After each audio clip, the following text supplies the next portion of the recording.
అనేది బాగా అర్థమవుతా ఉంది.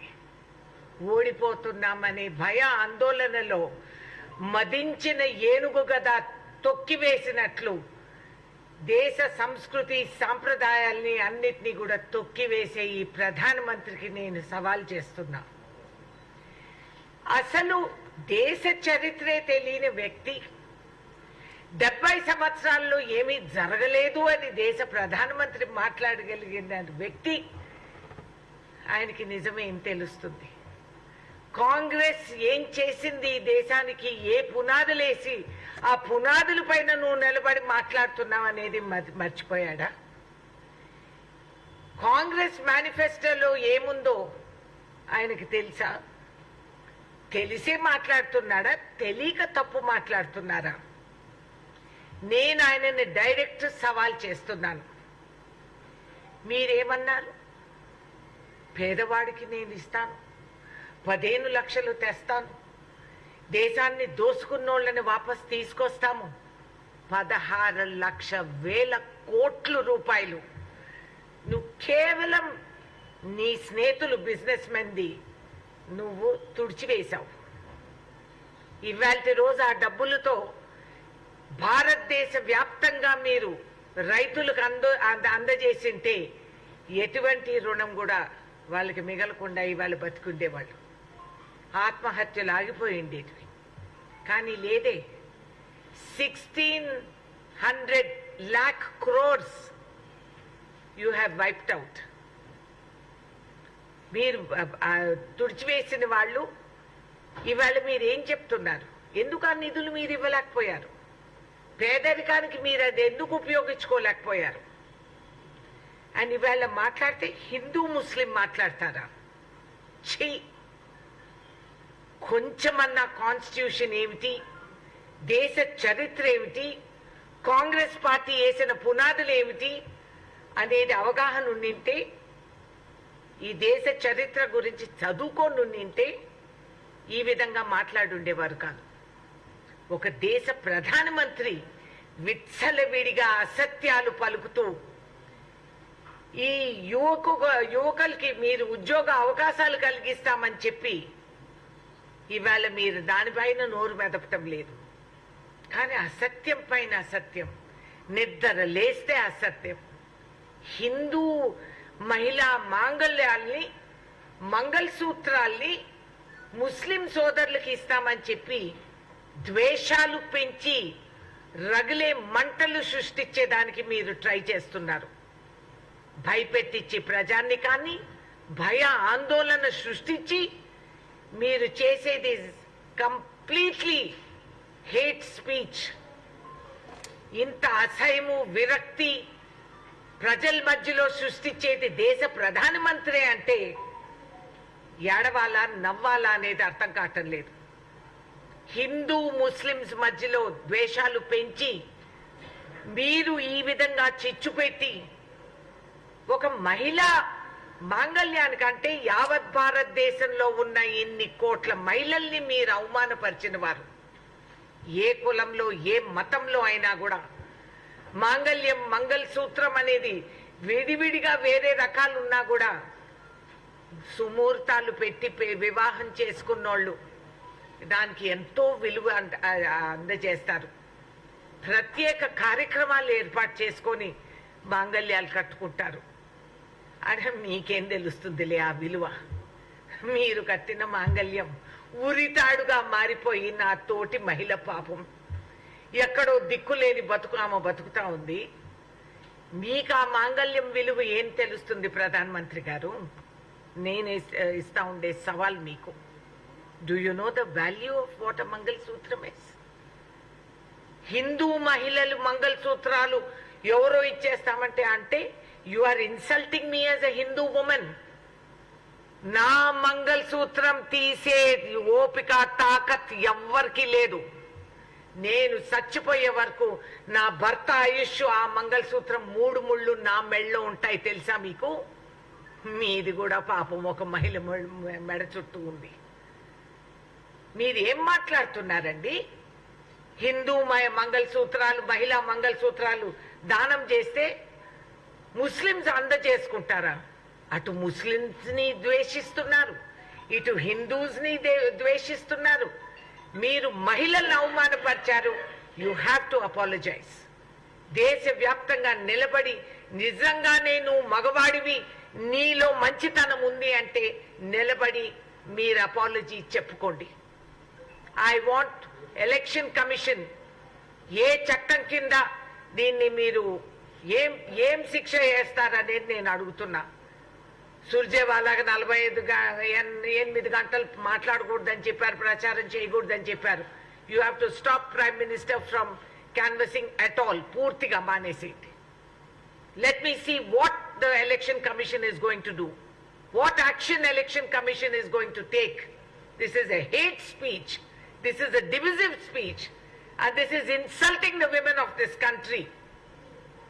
మా మంగళసూత్రాలు మీరు ఎవరికో దానం చేస్తారని మీరెట్లా చెప్తున్నారండి? Who do you think you are? ఒక హిందూ వధువుకి మంగళసూత్రం ఏమిటనేది అర్థం మీకు అర్థమైందా? How dare and how dare you insult the Muslims of this country. వాళ్ళల్లో కూడా మాంగళ్యాలు మంగళసూత్రాలు ఉంటాయి. మీకేం తెలుస్తుంది? హిందూ వధువులు ఇస్తే వాళ్ళు తీసుకుంటారా? వాళ్ళకి ఏం తక్కువని? ఎన్నో చరిత్రలున్నాయి. మమ్మల్ని కాపాడిన ముస్లిం బ్రదర్స్ ఉన్నారు, మాతో పాటు కలిసి పెరిగిన వాళ్ళు ఉన్నారు. చిన్నప్పటి నుంచి మేము ఈదు దీపావళి పండుగలు కలిసికట్టుగా చేసుకున్నాము. పరిస్థితులు ఉన్నాయి. ఈ దేశ చరిత్ర తెలిసిన వారు ఎవరు ఇట్లా మాట్లాడుండేవారు కాదు. It is a matter of national, international shame that the Prime Minister of this country has spoken like this. What have you done for unemployment? You don't want to talk about that. What are you doing about unemployment? Tell us. Mahila badhao, beti padhao. Beti Bachao. देश के प्रधानमंत्री से इन बेटियों को बचाओ. ये मेरी भारत माँ है. जो लफ्ज हम, जो शब्द, जो भाषा हम बोलते हैं, मातृभाषा कहते हैं. जहां हम जन्म लेते हैं मातृभूमि कहते हैं. महिला का गौरव को आपने क्या कर दिया आज के दिन प्रधानमंत्री जी? देश के प्रधानमंत्री है. कुछ तो मर्यादा, कुछ तो लिहाज, कुछ तो गरिमा रखिएगा हमारी. क्या क्या आपने नहीं कहा महिलाओं के बारे में? इतना नफरत, इतना द्वेष, इतना डर पैदा हो गई. इतना डर आपको पैदा हो गई कि आप हार जा रहे हैं. मोदी की गारंटी की वारंटी कब की खत्म हो गए? कहाँ गए पहले वाले गारंटी? 15 लाख का हिसाब में आना था. हर घर में आप नौकरी दे रहे थे. किसानों का इनकम आप ट्रिप्लिकेट कर रहे थे. सारे गारंटी ठप. अब नए गारंटी लेके घूम रहे हैं. इस गारंटी का कौन सा गारंटी है? प्रधानमंत्री जी जवाब दीजिए. चीन कहाँ बैठा है भारत देश में? जरा एक बार टिप्पणी दीजिए ना. कहाँ बैठी है? पैंगोंग लेक पे क्या हो रहा है? अरुणाचल प्रदेश में हमारी स्थिति और परिस्थिति क्या है? बताइए ना. इन बातों पे आप बात करिए, हम सुनेंगे. सुनाइए ना. क्या बात करते हैं हिंदू महिलाओं की मंगलसूत्र को लेकर. ये गौरव दे रहे हैं आप हिंदुत्व को. ये आपकी हिंदू संस्कार है. ये आपकी तरीका है कि एक हिंदू बेटी को इस देश में आप इतना अपमान कर सकते हैं. आप जानते हैं हमारी ताकत क्या है? हमारे मंगलसूत्र को बचाने को इतिहास गवाह है. सती अनुसुईया देवी का कहानी पढ़ लीजिए कभी कभी गलती से. पहले अपना देश का और अपना चरित्र का इतिहास पढ़ लीजिए, समझिए. पढ़ना चाहिए ना. पढ़ सकते हैं? पढ़ लीजिए, सुन लीजिए. नहीं तो हर औरत अनुसुईया देवी है. आप तो बड़े डमडमा बोल के अभी डमरू बजा रहे थे कि शक्ति शक्ति। हर औरत इस देश में हमारे अपने शक्ति है। अच्छा शक्ति भी होता, बुरा शक्ति भी होता है। काली माँ को पूजने वाले हम, पार्वती देवी को पूजने वाले हम, लक्ष्मी देवी को पूजने वाले हम, ये सारे देवी स्वरूप हर भारतीय नारी में है। हम कहते हैं स्वयं, समझते हैं आप? और आप हमारे पवित्र मंगलसूत्र के बारे में इतना इतना गिड़गिड़ा के आप बोलेंगे? हाँ, कौन से लफ्ज इस्तेमाल करूं? शर्म से सर झुक जाती है कि देश के प्रधानमंत्री ऐसे लफ्ज इस्तेमाल करते हैं, ऐसे हिंदू महिलाओं का बेइज्जती करते हैं कि हम इतने कमजोर और अबला है हम लोग कि हमारा पवित्र मंगलसूत्र जिसके लिए हम पूजते हैं, सब कुछ करते हैं, हमारा जान दे देंगे हमारा मंगलसूत्र, क्योंकि जो आदमी हमारे गले में मंगलसूत्र डाला है उसका आयु हमारे गले में और कलाई में है। आपको भी बख्शने वाले यही हिंदू महिला है। पहले अपने गले बांध पे झांक के देख लीजिए। जो बेरोजगार युवा है उनको आप जवाब दीजिए, जो भूख से मर रहे हैं उनको जवाब दीजिए, जो बिजनेसमैन आपके दोस्ती है, आज के दिन सरकार बिजनेस वालों का सरकार चल रहा है, शाबाश। किसान मर रहे हैं, किसानों पे आप दुश्मनी जड़ रहे हैं, जो आप ड्रोन लगा के उनके ऊपर आप टीयर गैस थोप रहे हैं, आप कैनन्स लगाए हैं, वाटर कैनन्स। आप ऐसे बात करते हैं कि किसान इस देश का दुश्मन है, मगर उनके लिए आप पैसे नहीं ला सकते हैं। ये जो लाखों करोड़ रुपया आपने दे दिया है गिफ्ट, एक दस्तखत में सारे ऋण बिजनेसमैन का आपने हटा दिया। वाह रे वाह, क्या ये बेरोजगारी में काम नहीं आते थे? सारे किसानों का ऋण मिट नहीं जाते थे? उसके बारे में आप जिक्र नहीं करेंगे? करिए ना, बोलिए ना प्रधानमंत्री जी। मैं बहुत विनम्रता से आपको कह रही हूँ, आपने मुझे भी बहुत कहा, मेरी भी बेइज्जती की आपने, मगर हम इतने अबला नहीं है जितना आप चाहते हैं कि हम बने। हमारी आवाज वहां तक बुलंद रहेगी जब तक भगवान राम का दिया हुआ आयु मेरे में है, जब तक इस आवाज में वो ताकत है। हम बोलेंगे, सवाल करेंगे, पूछेंगे, लादेंगे और पब्लिक में हम सुनाएंगे क्या, और विलायत में हम क्या बोले कि ये मान सम्मान हमारा देश का प्रधानमंत्री हमें देता है, कि कहता है कि हिंदू औरत इतनी ये है कि इसकी मंगलसूत्र को निकाल के हम किसी और को दे देंगे, और हिंदू और मुसलमान के बीच में आग लगाने की ये चिंगारियां आप छोड़ रहे हैं। ये हम बोले, गर्व से बोले, बाहर बोले, अंदर बोले, बच्चों को समझाए, बेरोजगारों को बोले, किसानों को बोले। वो चीन जो बैठा है वो तो हंस रहे हैं हम पे, वो चीनी जो अपने देश में बैठे हैं वो हंस रहे हैं। मेरे मणिपुर का बहने रो रहे हैं, मेरे हरियाणा के बहने अब कोई भी आस रखते नहीं है। जो किसानों पे गाड़ी, मोटर गाड़ी चला के उनके ऊपर चला दिया, उसके बाप को आपने कैबिनेट में एक दिन के लिए भी हटाए नहीं। होम मिनिस्टर, आपका जूनियर होम मिनिस्टर का बेटा ने किया था। कम से कम इंक्वायरी, कम से कम उसको कोई पनिशमेंट, कम से कम कैबिनेट में उसको हटा के रखे ताकि इंक्वायरी अच्छा चले, सशक्त रहे।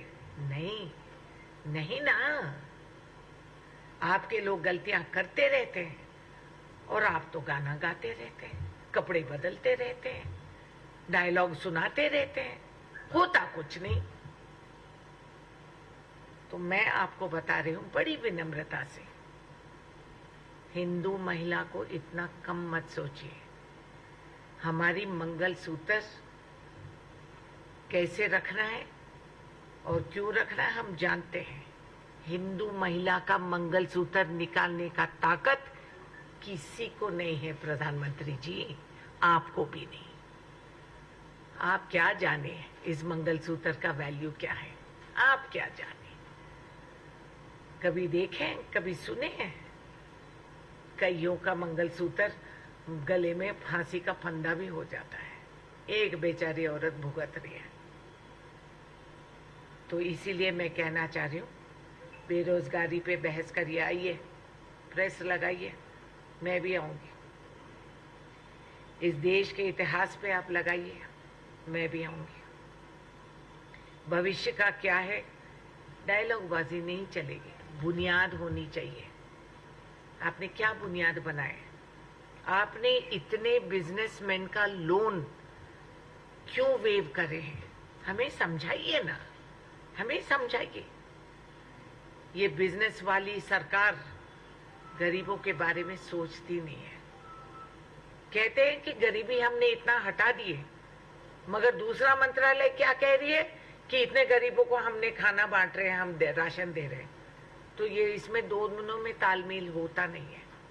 खैर, कोई मुसलमान भाई हमारा मंगलसूत्र लेने वाला, आप देने से भी कोई लेने वाले नहीं है। मुसलमान इस देश में उतने ही मान सम्मान से हमको और हमारे हिंदू बहनों को देखते हैं।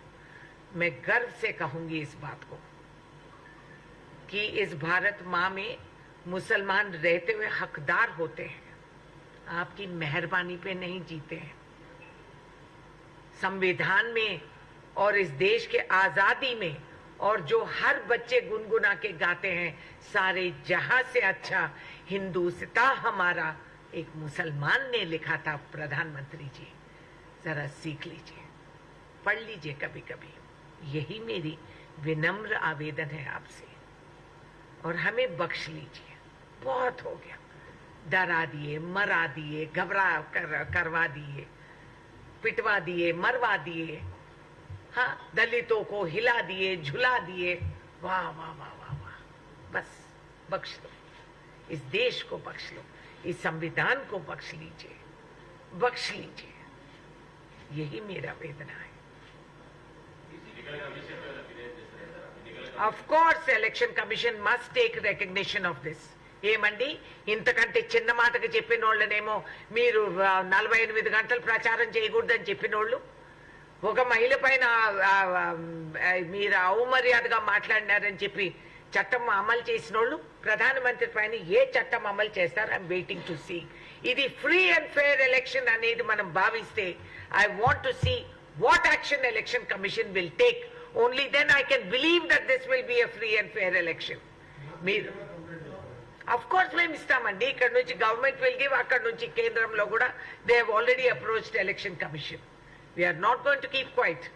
చట్టం అనేది అందరికీ అమలు అవ్వాలి, కాబట్టి ఎవరికి కొమ్ములు రాలేదు, అన్నిటికంటే ముఖ్యంగా దేశ ప్రధానమంత్రికి రాలేదు. So you have to take action. This is a hate speech. నఫరత్ फैला रहे हैं and they are trying to misuse it, their offices. It's a shame, international shame, that India's Prime Minister has spoken like this. He has insulted both Hindus and Muslims, and he is trying to create a barrier between the two people. Shame. शर्म की बात है.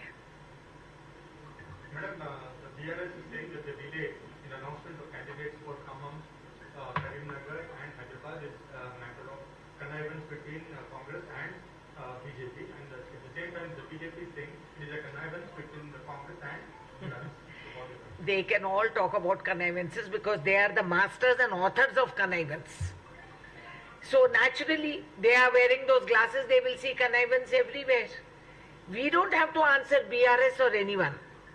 We have to announce our candidates. Why are they so excited about this?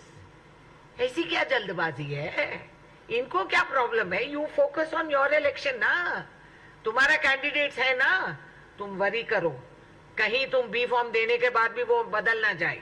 You worry about that. Don't worry about our connivance or no connivance. We don't have to answer anybody. We will announce our candidates when we are ready.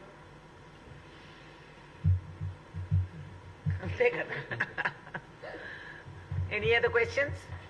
పిఎంని అడగండి questions. మరి too much ఏం nonsense. Hindu మంగళసూత్రం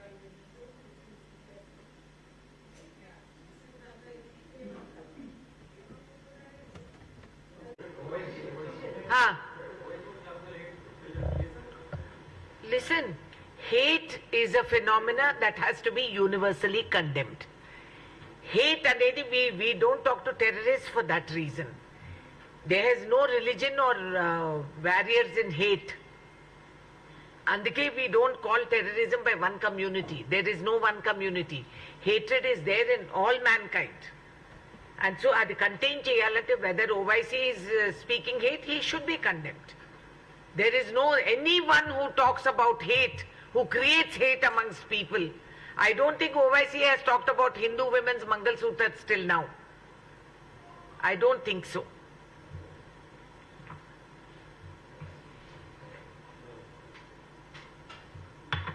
Any other questions?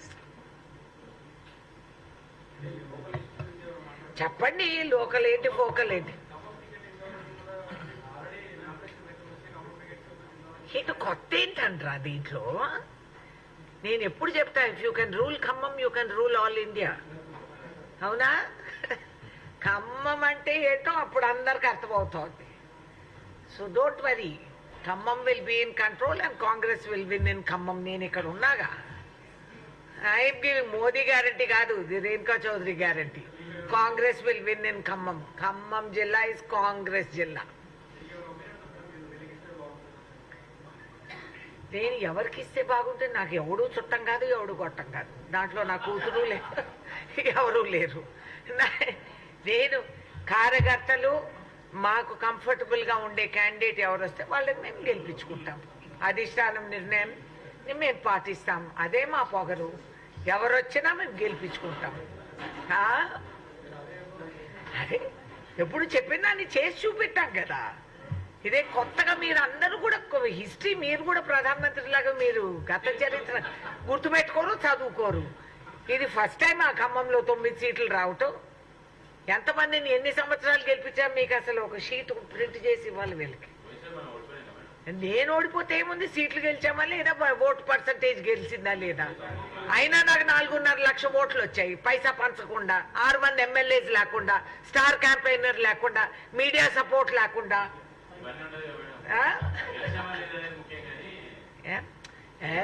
అదేం లేదు sir, మాకు పునాది ఇంకా బలపరుస్తూనే పోతున్నాము. 4.5 లక్ష vote without giving 1 paisa anywhere in India. నువ్వు చూపెట్టండి నాకు, షో మీ. నా ఛాలెంజ్. నేను రెడీ పోటీకి, ఇప్పుడైనా రెడీ. రాజ్యసభ ఎలాగో ఉంది, ఐ కెన్ ఫైట్ లోక్సభ. ఇప్పుడు లేనిపోని హెడేక్, ఇప్పుడు కొత్త క్యాండిడేట్ అని అంటారు మీరే.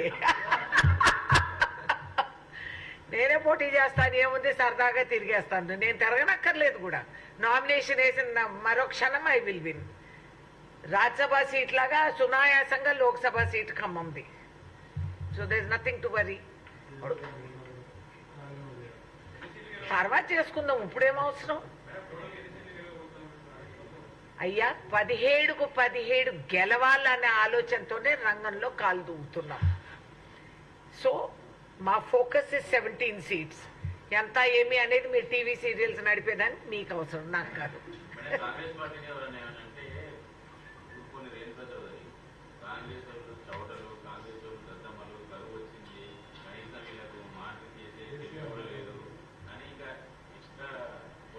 నాయన చెప్పండి, ఆయన కుసంస్కృతికి విధానం వాళ్ళు బయట పెట్టుకుంటున్నారు. అంత దిగజారిపోయి ఆ స్థాయికి నేను చేరాలంటే నాకు కొంచెం కష్టంగా ఉంది అంతే.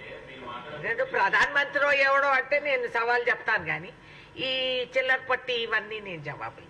నాట్ మై స్టైల్, నా స్టైల్ కాదు.